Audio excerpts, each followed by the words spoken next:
There's a turn 3 win in mono red entering standard from Avatar The Last Airbender. I actually hadn't thought about how clever this was, but I saw a post by One More Game, Celtic Warrior, and Sleeves and Dweebs, and I was like, you know what? That's my kind of magic. I'm gonna make a video about it. The whole thing hinges around this card, Firebending Student. Red 1 for a 1/2 prowess human monk that has Firebending X, where X is this creature's power. So whenever it attacks, you get to add red mana to your mana pool equal to its power, but that mana goes away at the end of combat, so you have to be able to cast instants with it. The really crazy thing is the standard actually already has something very similar to this with another 1/2 for 2 mana and Tifa Lockhart. Now, Tifa's using landfall abilities, but it doesn't change the fact that you're dealing with the exact same type of play pattern, which is creature on turn 2, 2 spells on turn 3, I win the game. I'm going to explain how the whole thing works, but a quick reminder to hit that follow button if you guys like content like this. I'm always looking for ways to win on turn 1, turn 2, turn 3, whatever, the fastest, most broken things in Magic. And of course, this content is all brought to you guys by the good folks over at Dragon Shield. If you're ever looking for any Dragon Shield products, hit that link in my bio and use my name, Ben Bateman, all lowercase, one word, for 5% off your order. So the combo works like this. You play Firebending Student on turn 2. You then untap. Now, if your opponent has no way to interact with you, if they've tapped out for any reason, you then cast Dreadmaw's Ire. Now, there's actually a whole multitude of different spells for just a red mana. They're going to plus up your creature's power. This one gives Trample. There's Wild Ride that's going to give +3/+0 and haste.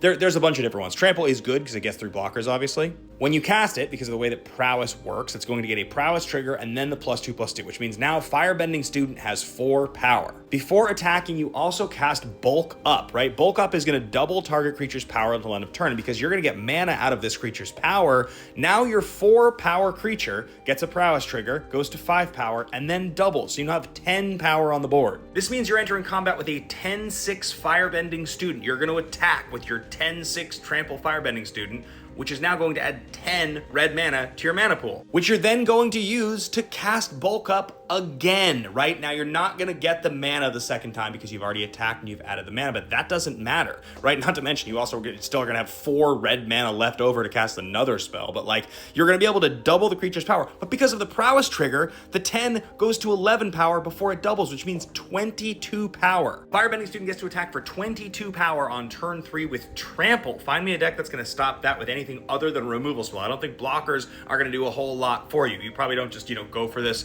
blind if your opponent has open mana. But given that doubling Tifa's power with a Bulk Up, if you have, cast a pump spell and maybe cracked like an Evolving Wilds, it probably isn't the worst thing anyway. This is maybe an actual viable deck that's not even necessarily mono red. It might be red green. Shout out to these guys for the inspiration. Let me know if this is something that sounds like fun for you to try out in Standard.